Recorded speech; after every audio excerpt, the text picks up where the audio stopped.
Pagbabalik, aalamin ang katotohanan sa pagkawala ng kanyang minamahal. Kinararangal ko na ipakilala sa inyo si Dr. Crisostomo Ibarra na anak ng nasirapang kaibigan. Si Juan Crisostomo Ibarra, di magsali. Ginagulugol ko kayo ang oras na aking ano. Pagmamataas.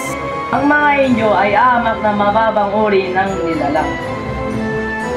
Ang katotohanan. Si Don Rafael ay isa sa pinakamayaman sa bayan ng San Diego.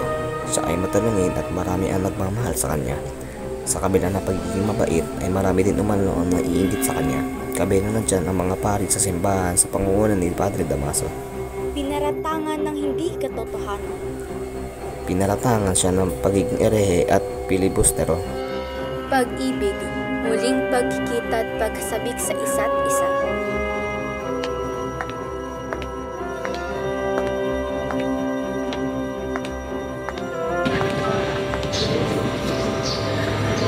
Di pa rin tumutupos ang iyong ganda, Pilipino. Muling pamamaano. Patawarin mo ako kung ako'y magpapaalam. Kailangan ko nang umuwi sa San Diego. Dahil bukas ay araw na makapatay. Hanggang sa maging mahal ko. Sandali lang.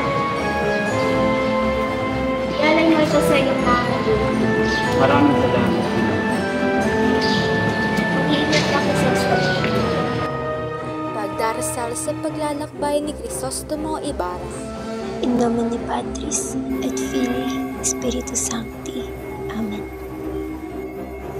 Ang magkapatid. Patakin mo ang lubid, Crispin! Crispin, ang napagbintangang magnanakaw. Magkano tayo mo sa banan na ito? 2 piso. Nagpagtapaw ng takto. Bayaran mo sinabing ninakaw ko para hindi tayo para tangan magnanakaw. Bayaran mo, kaka! Nauuloy ka ba? O nakakainin si nanay? Ang paghahagupit.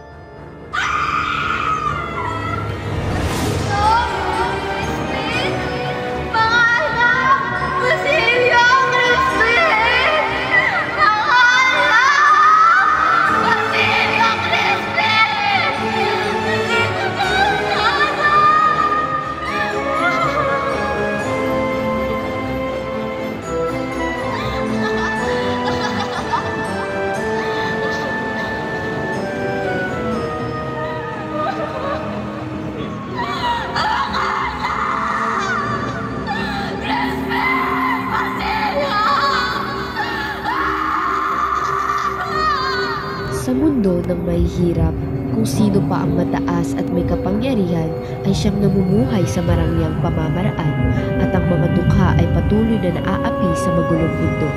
Sa mundong ito, kailan nga ba magkakaroon ng pagkakapantay-pantay?